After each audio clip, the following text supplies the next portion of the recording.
Jokanyo mag ODM mantiere kar chung'od bura ma Budalangi e kaunti ma Busia koro dwaro mondo jatend piny William Ruto kaachiel gi jatend duond bura mar ODM Raila Odinga mondo chiw thuolo mar jatend kweth jod bura manok e od bura maduong' ma pachoka ne jod bura ma Budalangi Rafael Wanjala.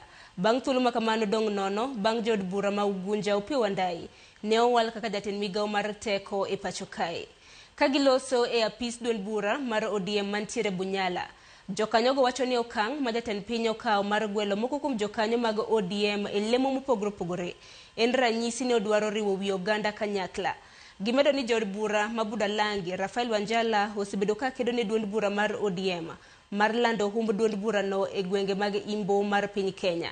Kendo koro owinjore omiye lemo mar telo ne kweth jod bura manok e od bura maduong' ma pachokae. Mdogo.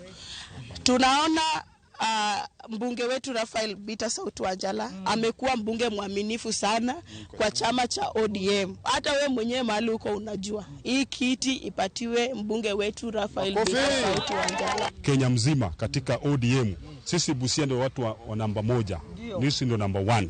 Sasa sisi Busia hatuwezi baki bure. Tunasema baba na ODM yote pamoja, kiti ya party leader tunaitaka ije Busia.